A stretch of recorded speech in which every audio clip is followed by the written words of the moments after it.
Okay, so here we are on this beautiful night, and let's have a talk. Tonight we're going to talk about Egypt, about our true essence, who we are. My name is Hera Murillo, and can you please introduce yourself, beautiful lady? I am Nadia, aka Nadia Starseed. Hi. Okay, so let's dive into this. Yes. Who are we? Who are we as essence?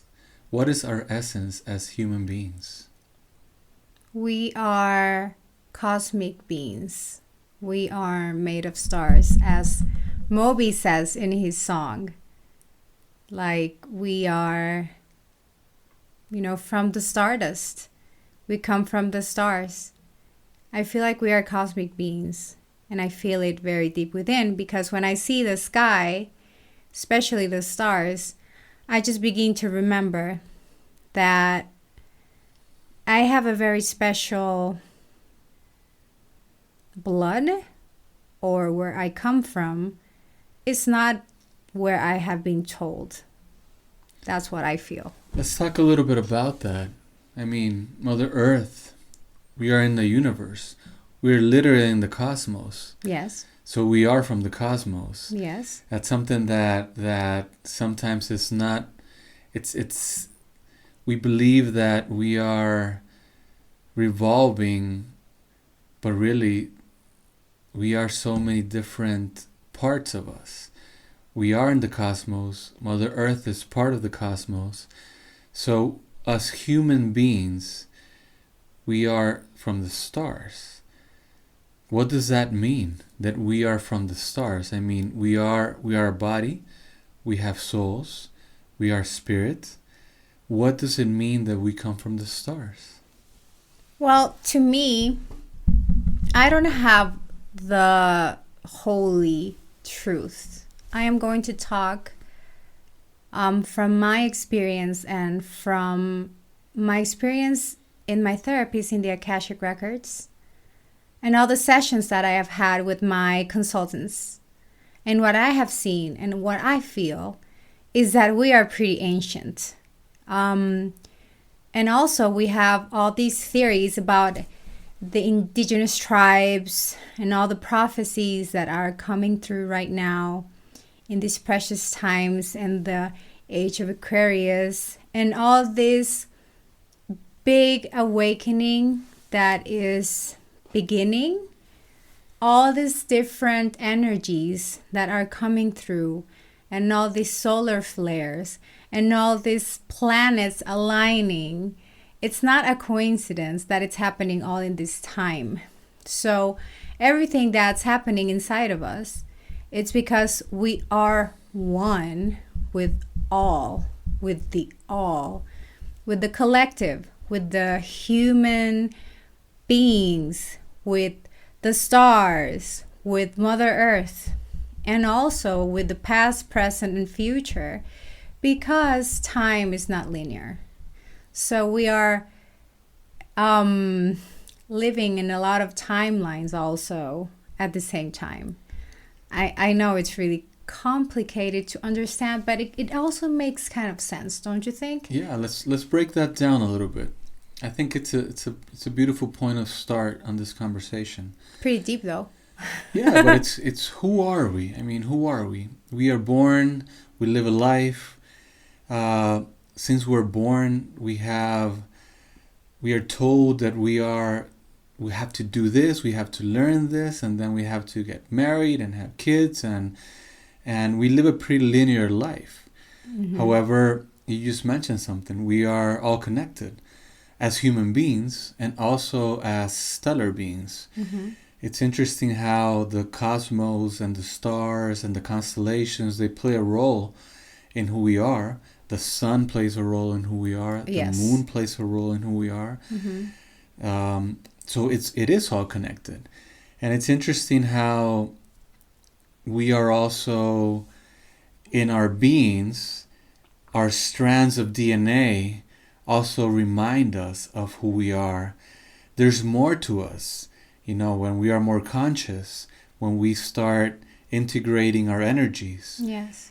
Everything kind of starts making sense, and we start wondering more and more. And you mentioned the indigenous people, and there's so many indigenous cultures, the ancient Egyptians, the Mayans, the Incas. Our ancestors, definitely. So let's go deeper into that.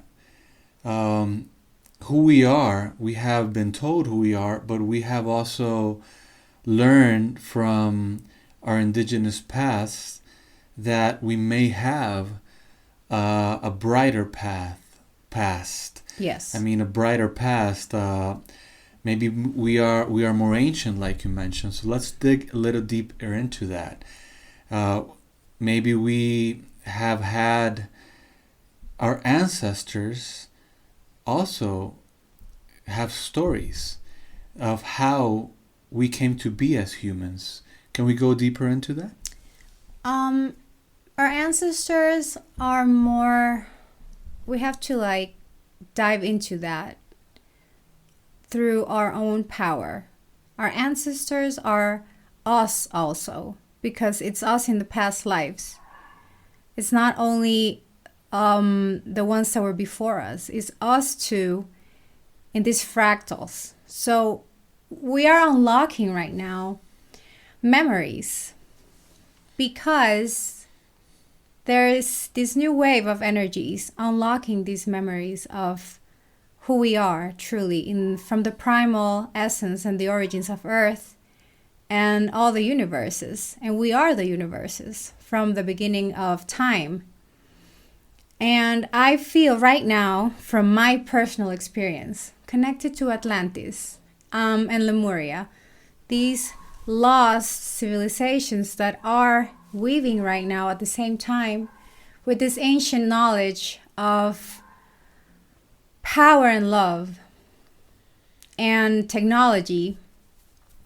And it is rising, or I think for me, those civilizations are alive, but they are in other dimension. Yeah.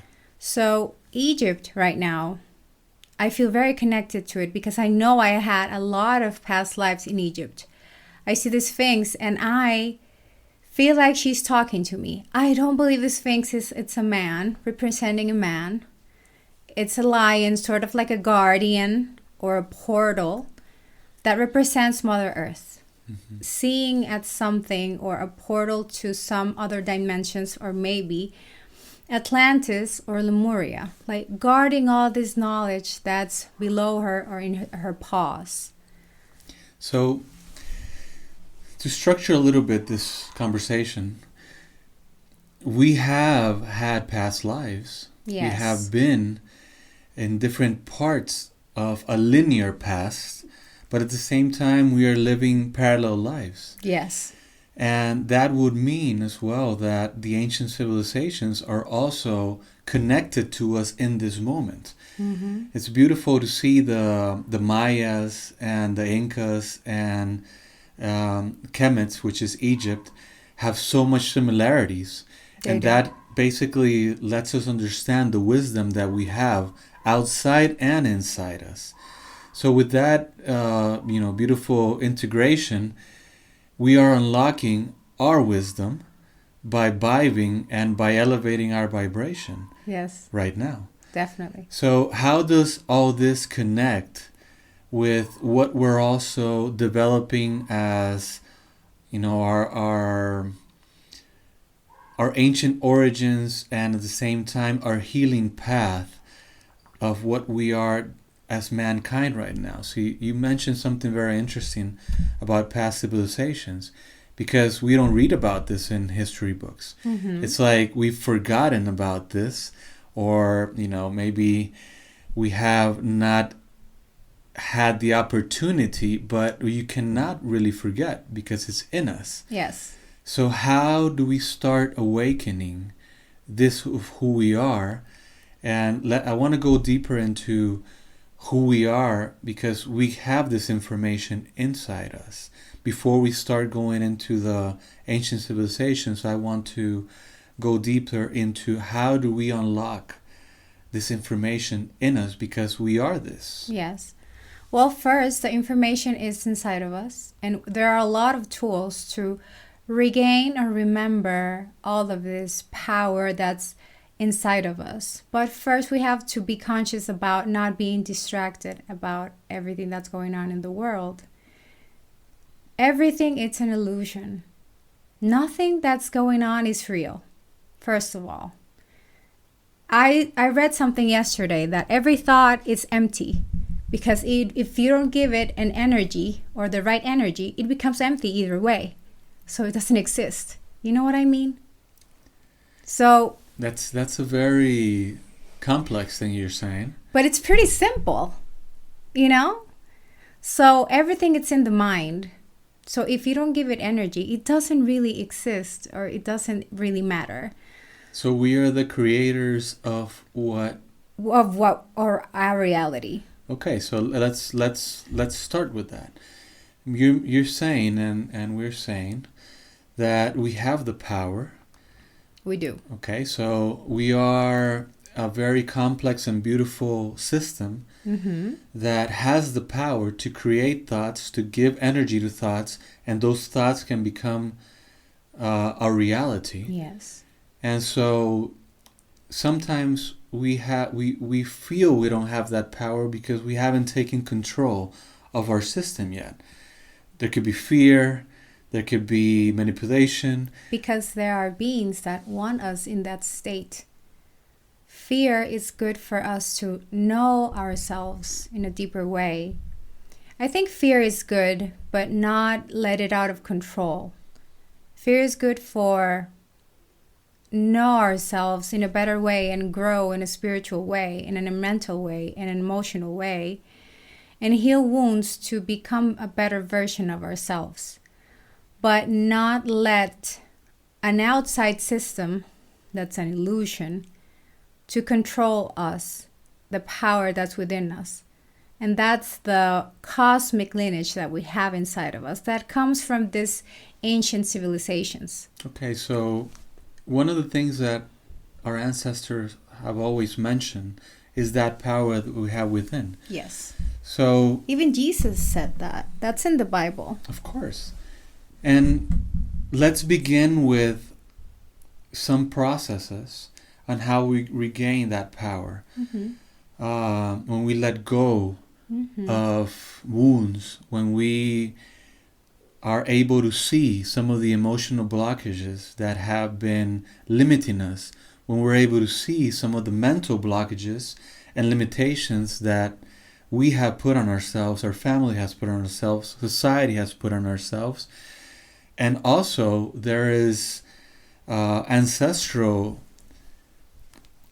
good burdens and burdens. Yes. Because and programs. I think that it's important to mention that we have all, right? We have the good and the burdens.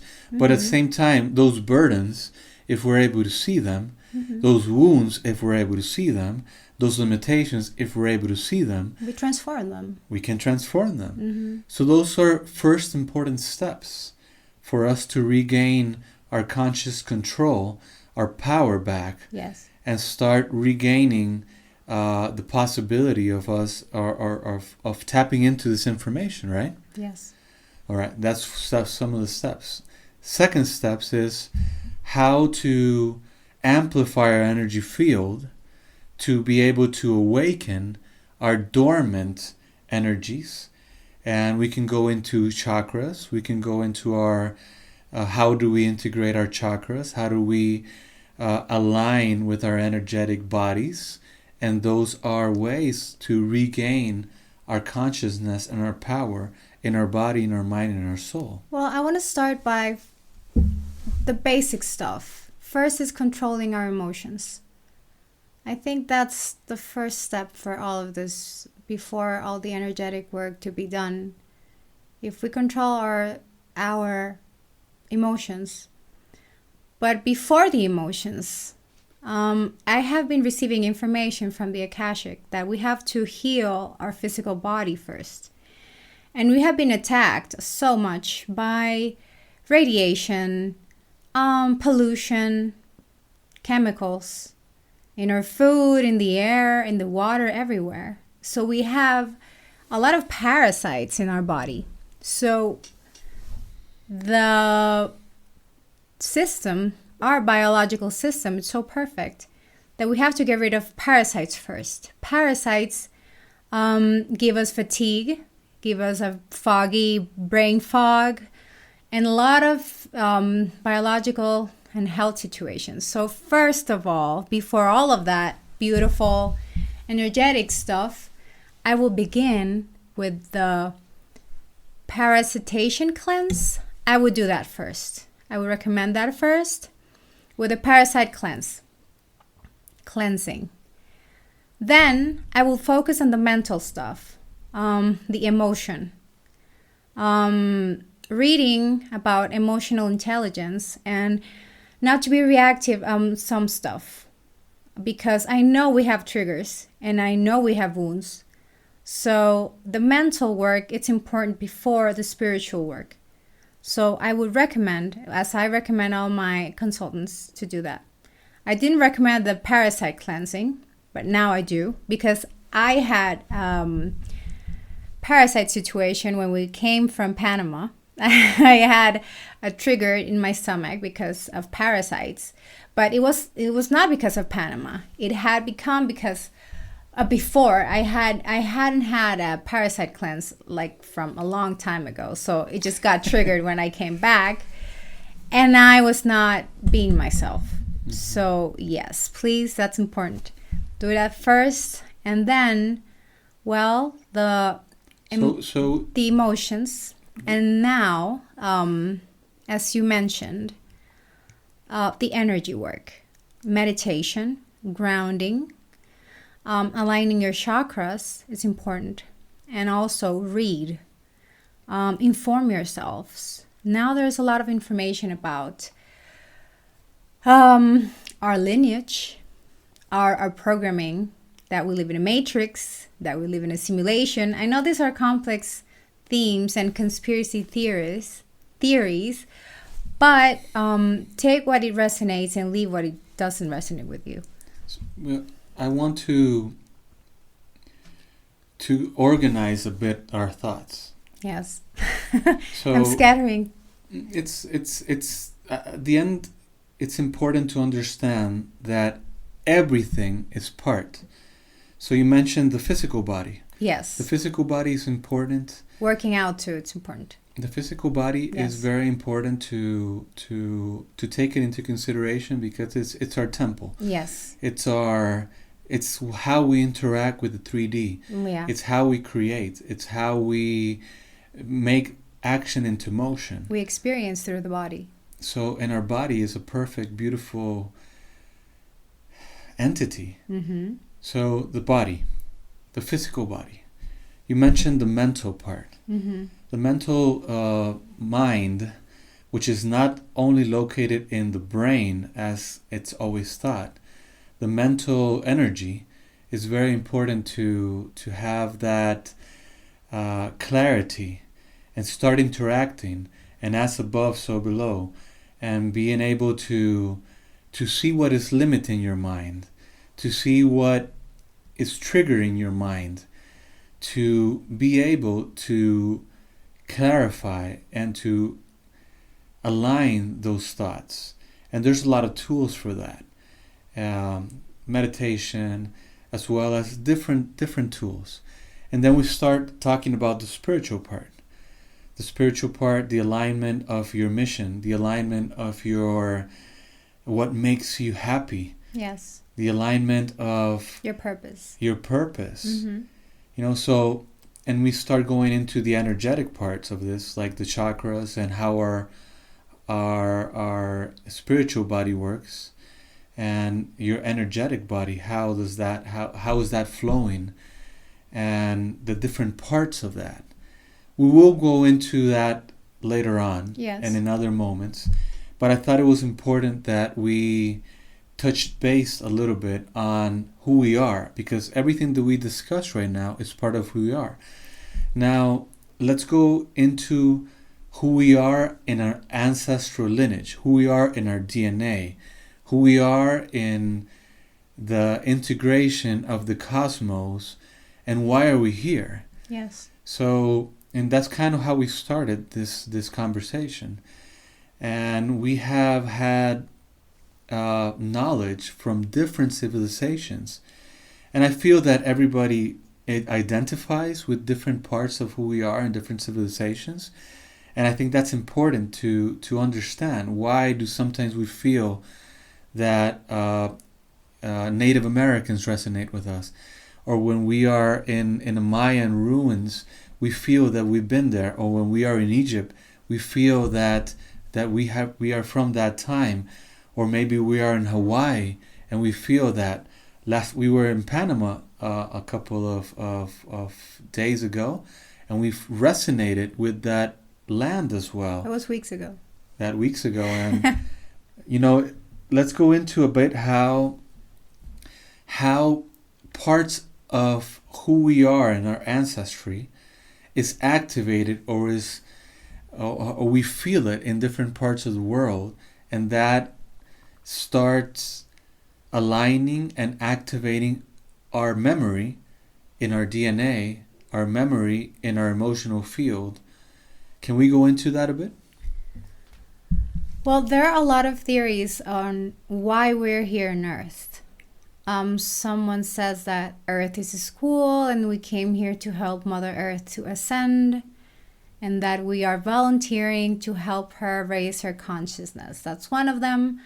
Other one is that we are in a simulation and we are in a cage planet. There are a lot of theories. But for me, why did I come here? Because I feel I love too much Mother Earth.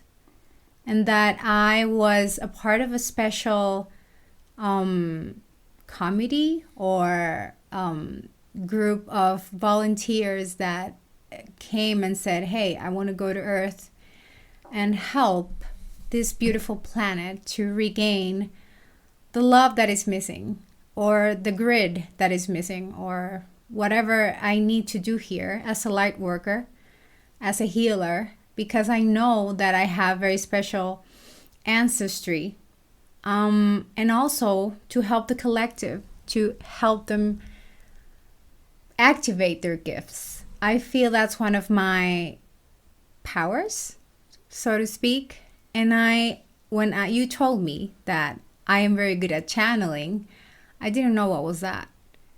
So after long of knowledge and Akashic readings and past lives, I just said to myself, I'm here to serve humanity with my gifts. And I came here to serve humanity and help them activate. So you touched a very important subject there, because we're talking about who we are as human beings. Yes. And you have awakened some of your gifts. We all have gifts. We do. And it's important, two things you mentioned. One, Mother Earth. Mother Earth, Gaia, she is a living being. Yes. Part of this beautiful universe. I believe she is a heart of the universe. I believe that we are here and we have integrated different lineages in us of different parts of the cosmos, and we have come here after different lives in the cosmos. We have had also different lives here, and imagine what that represents in our DNA, what we have in us. So many beautiful parts of the cosmos, and we get to do this here with Mother Earth, with Gaia. So now let's talk about how we are activating our gifts. Everybody is activating different parts of themselves right now. Yes. Everybody has a beautiful awakening Path. Or ignition and paths, and souls of who we are and remembrance.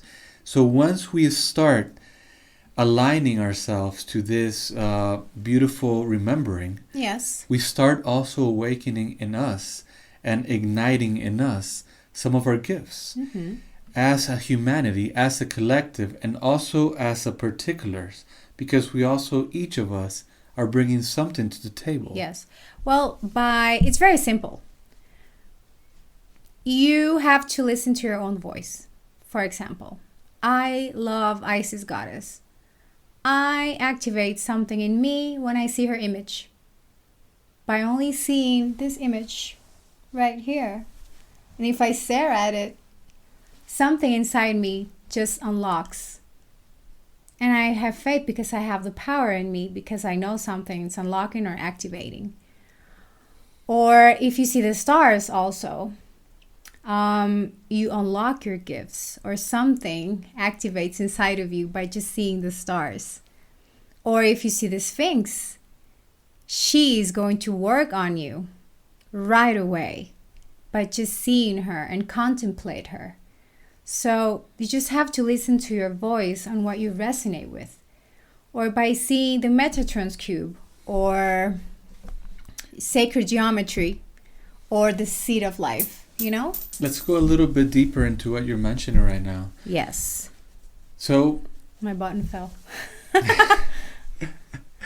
I mean, we have talked a little bit about who we are, why we're here, about our bodies, a mind, and about places in the earth. You mentioned grids, and you mentioned the Sphinx right now. You mentioned Isis. Mm-hmm. So let's start amplifying a bit about how certain parts of the earth are activating as portals, and that have activated before, but right now we're living in beautiful times where, due to what we discussed about everything being one, the cosmos, the timelines, humanity, who we are, our energies. Yes. Everything is activating. Let's talk a little bit about Egypt. Oh, yeah. Let's talk a little bit about who is Egypt, what is Egypt, where is Egypt, and why Egypt is activating in these moments. Let's talk a little bit about the Sphinx, the pyramids, and who we are as a collective integrated with them. Well, Mother Earth has stargates, and Egypt is stargate number 4. So we, in this trip, in this beautiful journey, we are going to go on a mission with other beautiful souls in the same mission and the same calling. Other beautiful souls with beautiful gifts. They are going to offer, we're going to go and help expand this stargate, this beautiful portal.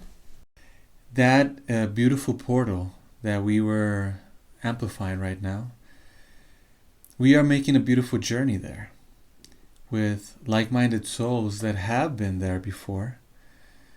And let's talk about the Sphinx. We will be discussing different structures and different portals and different temples. But let's focus today on the Sphinx. The Sphinx is going to be one of the areas where we're going to begin the activation in Egypt. And it's a beautiful solar temple that aligns with constellations and reminds us of who we are. Can you give us a little more feedback on how you feel the Sphinx? The Sphinx activates our cells in a very powerful way. The Sphinx represents the Vesica Pisces in sacred geometry. You will see it here, the symbol. And it represents the water, also the Vesica Pisces. So also here, we're going to do between her paws an infinity meditation. So that's going to help us close the new activations of the cells that are going to be regenerated through this meditation and through the soil of this temple that the Sphinx has between her paws. In her fingertips, there is a very special code that represents each of the cells that connects with the cosmos and connects with the light that comes through her crown, through her heart, and through her womb. She has a womb. So all of these three are the activation of the power as we do as humans. As above, so below. We are the same, we have the same complexity as the Sphinx. Okay, so she's a lioness, and the lion represents the force and the strength and the guardianship of her in the power and the space in this area, and us for to guard our temple. That's our body, our own cosmos and our own universe. So we have to be like the mirror of the Sphinx as she guards the whole universe in this stargate, as we are going to integrate that into our bodies. So we can irradiate those codes and those lights in each and every one of us. Then in each part of the world that we are going to be going through when we come back home. So it's a mission, as you can see. The light is going to be spread. So I think for today, that's going to be, we're going to close this, this beautiful talk by reminding and remembering, why are we coming together from different parts of the world? Different souls are uniting, and with the veil being lifted, we are reminded we are one. Yes. Regardless of what country, what city we're coming from, we each bring a light. Mm-hmm. So I would like to close today's talk with the beauty of community. Yes. Can you elaborate a bit on how we are integrating with community, and in this trip, what that's going to represent? I think we have to be kind to each other and hear our own calling through our heart. If we resonate that we have been in Egypt before, and that we have a mission and that we have a purpose, let's just trust that the universe is going to conspire and that we are going to reunite with these beautiful souls in this journey, because we have been before together. And we're going to be gathering in a circle. We're going to be baptized in the Nile again. We're going to be in the sacred temples again as brothers and sisters in a sacred union, in sacred ceremonies. So I invite you to just remember and let yourself be who you are and feel the calling to join us in this beautiful journey. Thank you. So we will be amplifying in other talks the different parts of this journey, which is going to be on February 25th. Yes. To March 4th of 2025. It's soon, you guys. Yeah, it's pretty soon. Pretty soon. And this ignites the different activations that we'll be doing. Yeah. So thank you. Thank you for this beautiful talk. Thank you.